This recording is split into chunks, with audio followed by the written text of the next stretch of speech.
Assalamualaikum warahmatullahi wabarakatuh. Jumpa lagi bersama saya Angga Setiawan SPD. Salah satu guru SD Negeri 2 Sarongan, Kecamatan Pesanggaran, Kabupaten Banyuwangi. Kali ini saya akan memaparkan video aksi nyata topik 2 kurikulum merdeka, yaitu mengenai mengapa kurikulum perlu berubah. Hal yang dipelajari dalam topik kurikulum merdeka itu sendiri, lantas ini yang terus menjadi pertanyaan selaku kita menjadi guru di dalam pendidikan. Yang pertama, apa itu kurikulum? Yang kedua, mengapa kurikulum? Yang ketiga, bagaimana adaptasi kurikulum dilakukan di tingkat sekolah? Tentunya kita sebagai pendidik, sebagai guru di dalam suatu instansi pendidikan harus mengimplementasikan Merdeka Belajar melalui pemahaman pembelajaran dengan paradigma baru. Lalu, apa itu kurikulum? Kurikulum itu sendiri menurut pengertian secara umum dalam Undang-Undang Nomor 20 Tahun 2003 tentang Sistem Pendidikan Nasional Pasal 1, yaitu kurikulum adalah seperangkat rencana pengaturan mengenai tujuan, isi dan bahan pelajaran serta cara yang digunakan guru sebagai pedoman penyelenggaraan kegiatan pembelajaran untuk mencapai suatu tujuan tertentu. Lalu, fungsi kurikulum itu terdiri dari 2. Yang pertama yaitu alat untuk mencapai tujuan pendidikan nasional. Fungsi kurikulum yang kedua yaitu pedoman bagi guru dan peserta didik untuk terlaksananya proses belajar mengajar dengan baik untuk mencapai suatu tujuan pendidikan. Lalu, mengapa kurikulum perlu berubah? Di sini kita ada 3, yaitu yang pertama, mengapa kurikulum perlu berubah? Yang pertama, agar relevan dengan perkembangan zaman. Yang kedua, agar supaya dapat memenuhi kebutuhan peserta didik. Yang ketiga, agar dapat menyiapkan generasi cemerlang di masa depan. Jadi, tidak hanya untuk sekarang ini, berkelanjutan untuk belajar di masa depan. Lalu di sini dapat ditarik kurikulum yang baik, itu kurikulum tersebut adalah kurikulum yang sesuai dengan zamannya dan bersifat dinamis, yaitu terus dikembangkan atau beradaptasi sesuai dengan konteks dan karakteristik peserta didik demi membangun kompetensi sesuai dengan kebutuhan mereka di masa kini dan di masa depan.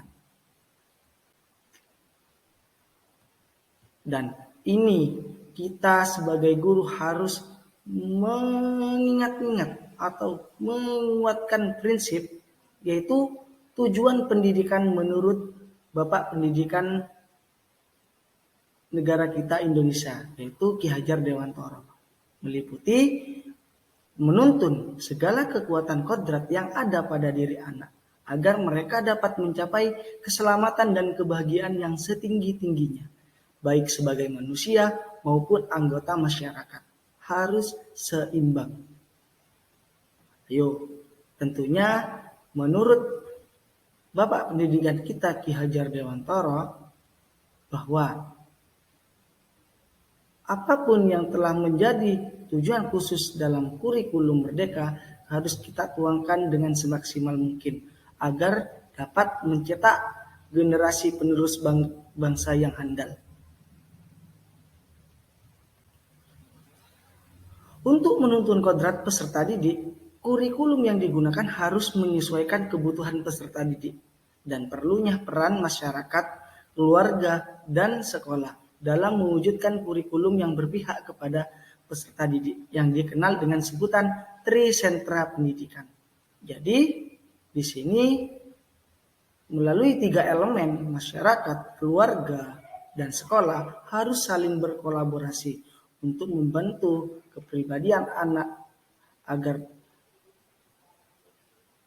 agar nanti terciptanya moral, karakteristik yang memerdekakan mereka baik di masa sekarang maupun di masa depan. Lalu, mengapa kurikulum perlu diadaptasi? Di sini kita tentunya akan terus teringat kata-kata Ki Hajar Dewantara, yaitu maksud pendidikan adalah menuntun segala kekuatan kodrat yang ada pada anak-anak agar mereka dapat mencapai keselamatan dan kebahagiaan yang setinggi-tingginya, baik sebagai manusia maupun anggota masyarakat. Ingat, tidak hanya di dunia saja, tetapi di sini semua sudah jelas.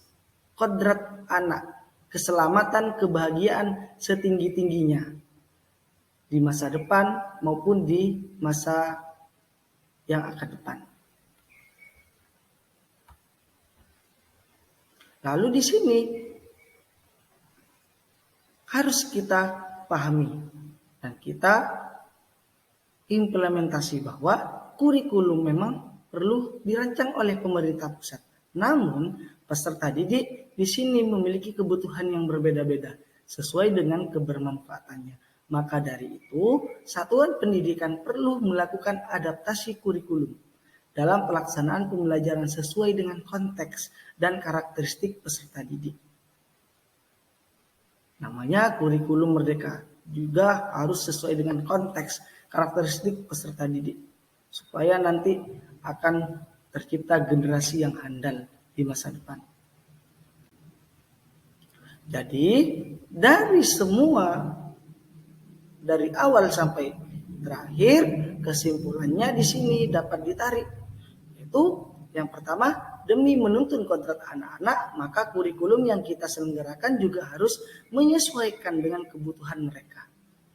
Yang kedua, agar dapat mewujudkan seluruh kompetensi yang diharapkan dari kurikulum, harapannya semua pihak harus terus berkolaborasi.